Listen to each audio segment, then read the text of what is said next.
சுமை சுமந்து சோர்ந்திருப்போரே எல்லோரும் என்னிடம் வாருங்கள், நான் உங்களுக்கு இளைப்பாறுதல் தருவேன். அன்புக்குரிய சகோதர சகோதரிகளே, ஆண்டின் பொதுக்காலம் 14வது ஞாயிற்றுக்கிழமை. இயேசு நமக்கு கொடுக்கும் ஒரு ஆறுதலான ஒரு அழைப்பு. இது எப்படிப்பட்ட ஒரு ஆறுதல் என்பதை நாம் எல்லாருடைய வீடுகளிலும், ஏன் நிறைய பேருடைய வீடுகளில் இந்த வசனங்களை தான் போட்டு வச்சுருப்போம். ஏன்னா அதை படிக்கும் பொழுதெல்லாம் நமக்கு இயல்பாகவே ஒரு ஆறுதல் கிடைக்கும். இந்த வாசகத்தில் நற்செய்தி, குறிப்பாக நற்செய்தி வாசகத்தில் 3 விஷயங்கள் அடங்கியிருப்பதை நாம் பார்க்குறோம். ஒன்று, இயேசு நம் எல்லோருக்கும் ஒரு அழைப்பை கொடுக்கிறார்.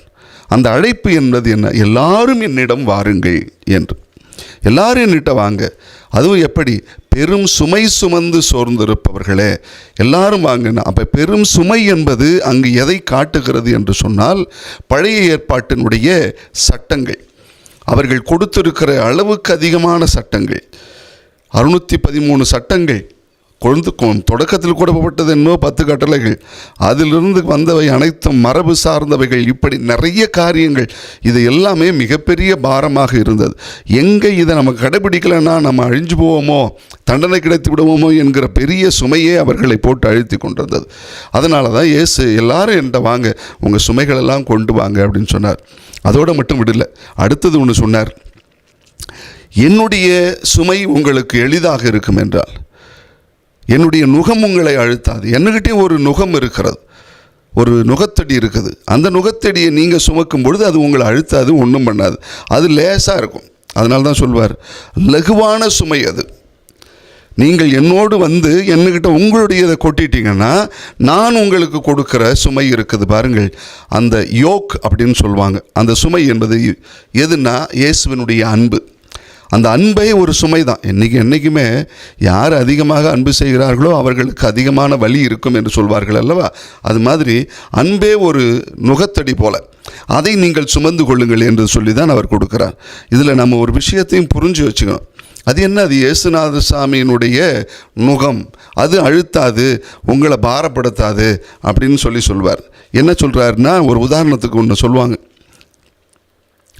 ஒரு மூத்த மாடு, இன்னொன்று இளம் மாடு, இந்த 2 மாட்டையும் பூட்டி ஏர் போட்டு ஓட்டுறாங்க. அவர் ஓட்டும் பொழுது அந்த இளம் மாடு என்ன பண்ணும், அந்த இளம்சு இல்லையா, கொஞ்சம் முண்டி அடிச்சுக்கிட்டு போகும், முன்னாடி இழுத்துட்டு போகிற பார்க்கும். அப்படி போகும்போது கொஞ்சம் தூரம் போனோடனே தாங்க முடியாது, அதனால் பாரமாயிரும். அப்போ என்ன பண்ணோம்னா அப்படியே முண்டி அடிச்சுட்டு பின்னாடி வரும். அப்போ தான் பெரிய மாடு சொல்லிச்சான், என்னது கற்பனை, அந்த மாடு, நீ என்ன பண்ணுற, எனக்கு பின்னாடி லேசாக கொஞ்சம் பின்னாடி வா, நான் உனக்கு முன்னாடி போயிட்டுருக்கேன். அப்படி போயிட்டு இருக்கும் பொழுது உனக்கு பாரம் இருக்காது, அந்த வெயிட்டு தெரியாது, நான் அதையும் சேர்த்து இழுத்துக்கிட்டு போவேன், நீ என் கூட வாயேன் அப்படின்னு சொல்லி அது அறிவுரை சொல்லிச்சான். அப்போ அந்த மாடு என்ன பண்ணுச்சு, இந்த பெரிய மாடு கொஞ்சம் முன்னாடி போவேன், இது கொஞ்சம் லேசாக பின்னாடி வர. அப்போ இதுக்கு மிகப்பெரிய அளவில் ரிலாக்ஸாக இருந்துச்சான். அந்த சுமை இருப்பது போலவே அதுக்கு தெரியவில்லை என்று சொல்லி ஒரு விஷயம் படித்தேன். அன்புக்குரியவர்களே, யோவான் தன்னுடைய முதல் கடிதத்தில் 5வது அதிகாரம் 3வது வசனத்தில் என்ன சொல்கிறாரு, அவருடைய கட்டளைகள் எல்லாம், யார்? இயேசுவினுடைய அன்பு கட்டளைகள் எல்லாம் நமக்கு சுமையாக இருப்பதில்லை என்றே சொல்லுகிறார். அதோடு மட்டும் இல்லை, பேதுரு எல்லாருக்கும் முன்பாக எழுந்து சொல்லுகிறது. என்ன சொல்கிறார்?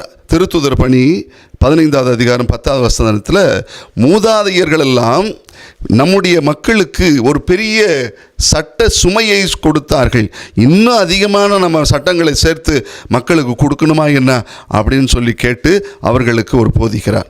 இன்னொன்று சொல்லுவாங்க, சுமை என்பது அடிமைத்தனத்தையும் குறிக்குது, அடிமைத்தனத்தையும் குறிக்குது. கலாத்தியருக்கு திருமுகம் 5வது அதிகாரம் 1 வசனத்தில், இயேசு நாம் எந்த விதமான அடிமைத்தனத்தில், பாவம் என்கிற அடிமைத்தனத்தில் சிக்கிக்கொண்டு பெரிய சுமையை நாம் சுமந்திருந்துக்கிறோம்.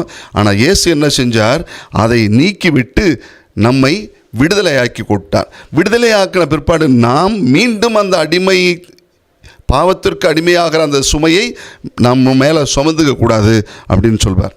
இளைப்பாறுதல்னால் என்ன நினைக்கிறீங்க? சரின்னு யோசித்தேன். ஏன்னா இளைப்பாறுதல் என்பது உடல் சார்ந்தது என்று சொல்வார்கள். வேலையிலிருந்து கொஞ்சம் ஓய்வு பெறுறது, அடுத்தது சிறிது கொஞ்சம் ஓய்வு கிடைச்சா பரவாயில்லை, உழைப்பிலிருந்து சற்று ஓய்வு பெறுறது, இதெல்லாம் உடல் சார்ந்த இளைப்பாறுதல். அதே மாதிரியே ஆன்மா சம்பந்தப்பட்டதாகவும் இருக்குது, மன சம்பந்தப்பட்டதாகவும் இருக்கிறது என்பதை மறந்துடக்கூடாது.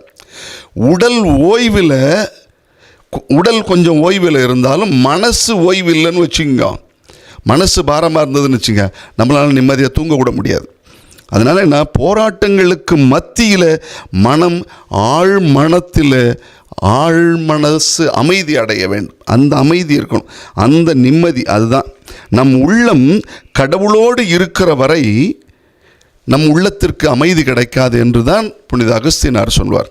அன்புக்குரியவர்களே, எப்பொழுதுமே சுமைன்னு பார்த்தா தலையில் இருக்கிற சுமையை பற்றி யாரும் சொல்ல மாட்டோம், முதுகில் இருக்கிற சுமையை கூட பெருசாக நம்ம சொல்ல மாட்டோம்.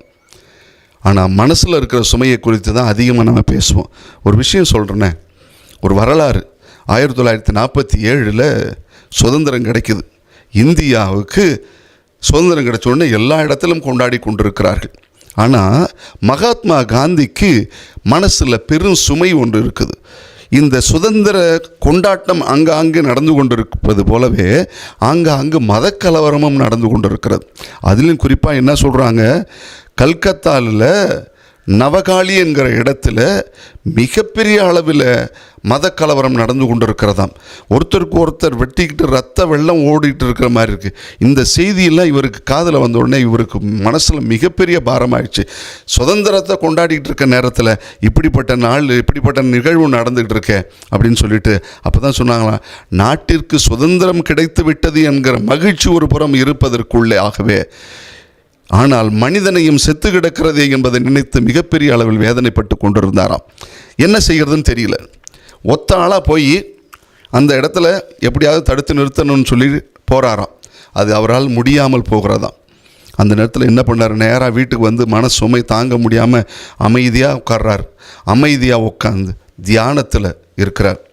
அப்போ தான் அவர் ஒரு முடிவெடுக்கிறார். உண்ணாவிரதம் இருந்து, மௌன விரதம் இருந்து, இது ஆண்டவரிடத்தில் அமைதி கொடுக்க வேண்டும் என்று ஆண்டவர்கிட்ட கொடுத்துட்றார், கடவுள்கிட்ட கொடுத்துட்றார். கடவுள் என்ன பண்ணணும், கடவுள்கிட்ட கொடுத்த உடனே இவர் உண்ணாவிரதம் இருந்துட்டுருக்கார், படுத்த படுக்கையாக இருக்கிறார். இந்த செய்தி கலவரக்காரர்களுக்கு தெரிஞ்ச உடனே அவங்க என்ன பண்ணுறாங்க, கலவரத்தை நிறுத்திவிட்டு நேராக அவர்கிட்ட வந்து விரதம் இருந்து படுத்து கிடக்கிறவர்கிட்ட தங்களுடைய போர் கருவிகள்லாம் கொண்டாந்து அவர் பாதத்தில் போட்டுவிட்டு மன்னிப்பு கேட்டுட்டு போனாங்களாம். இதை பார்த்து கொண்டிருந்த அப்பொழுதைய பிரிட்டிஷ் வைஸ்ராய் என்று சொல்வார்கள், அவர் மவுண்ட் பேட்டன் பிரபு, அவர் என்ன சொல்கிறாரு, பஞ்சாபில் 50,000 வீரர்கள், இராணுவ வீரர்கள் செய்ய முடியாததை இந்த ஒன் மேன் ஆர்மி செஞ்சிருக்கு அப்படின்னு சொல்லி சாதித்து விட்டது என்று சொல்லி எழுதி வைக்கிறாராம். அன்புக்குரியவர்களே, நீ உன் சுமையை கடவுள்கிட்ட கொடு, கடவுள் உனக்கு ஆறுதல் கொடுப்பார். ஒரு விஷயம் ஒன்று படித்தேன். ஒருத்தன் கடவுள்கிட்ட வேண்டிக்கிட்டானா, கடவுளே எனக்கெல்லாம் தாங்க முடியாத சுமையாக இருக்குது, உங்கள்கிட்ட கொடுத்துட்றேன்னு சொல்லி. இதை பார்த்துக்கிட்டு இருந்த இன்னொருத்தன் சொன்னால், ப்ராப்ளத்துக்கிட்டே நமக்கு எவ்வளோ ப்ராப்ளம் வருது, அந்த ப்ராப்ளத்துக்கிட்டே போய் பேசுகிறானா, டியர் ப்ராப்ளம், கொஞ்சம் எனக்கு டிஸ்கவுண்ட் கொடுக்கக்கூடாதா, நான் தான் உன்னுடைய ரெகுலர் கஸ்டமர் ஆச்சே அப்படின்னு சொல்லி ப்ராப்ளத்துக்கிட்டே எனக்கு கொஞ்சம் டிஸ்கவுண்ட் கொடுன்னு சொல்லி கேட்டானா. சுமை சுமந்து சோர்ந்து இருப்பவர்கள், நீங்கள் ஆண்டவரிடத்தில் வந்து இறக்கி வையுங்கள், உங்களுக்கு இளைப்பாறுதல் கிடைக்கும்.